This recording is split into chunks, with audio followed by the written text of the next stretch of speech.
আমাদের বাংলাদেশের মানুষকে নিষ্পেষিত করেছে ওই মাফিয়া হাসিনা।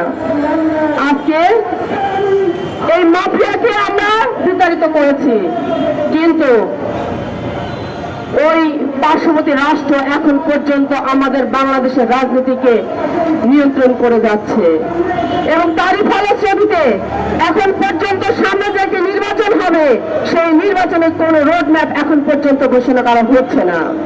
আমি এই সরকারকে শুধু বলতে চাই, আমরা 17 বছর যুদ্ধ করেছিলাম বাংলাদেশের গণতন্ত্রকে প্রতিষ্ঠা করবার জন্য। আমরা যুদ্ধ করেছিলাম বাংলাদেশের 18 কোটি মানুষ যেন স্বাধীনভাবে এই বাংলার মাটিতে হাঁটতে পারে, চলতে পারে, দ্রব্যমূল্য যেন আমাদের নিয়ন্ত্রণের ভিতরে থাকে।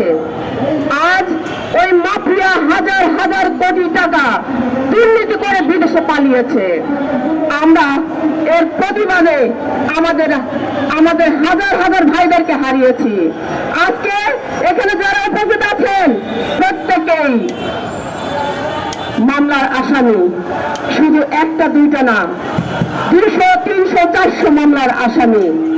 কতটা নির্মম হলে একটা সরকার তার চেয়ারকে কুক্ষিগত করে রাখবার জন্য ব্যক্তির কোন না কোন ব্যক্তির হাজার হাজার ব্যক্তির নামে লক্ষ লক্ষ মামলা দিয়ে তাদেরকে কণ্ঠকে রোধ করার চেষ্টা করা হয়। শুধু আমি একটি কথাই বলতে চাই, আজকে যারা 17 বছর আমরা আন্দোলন করেছি, আজকে 5ই আগস্ট যারা জীবন দিয়েছে, আমাদের প্রত্যেকেরই একটি লক্ষ্য ছিল বাংলাদেশের গণতন্ত্র প্রতিষ্ঠা করা, আমাদের একটি লক্ষ্য ছিল গণতান্ত্রিক সরকারকে প্রতিষ্ঠিত করা। তাই আসুন আর বিলম্ব নয়, অতি সত্বর একটি রোড ম্যাপ দিন, যে রোড ম্যাপের মাধ্যমে বাংলাদেশে একটি গণতান্ত্রিক সরকার প্রতিষ্ঠিত হবে। বাংলাদেশের মানুষ গণতন্ত্র চায়।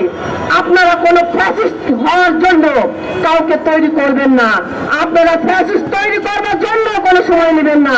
যত সময় নেবেন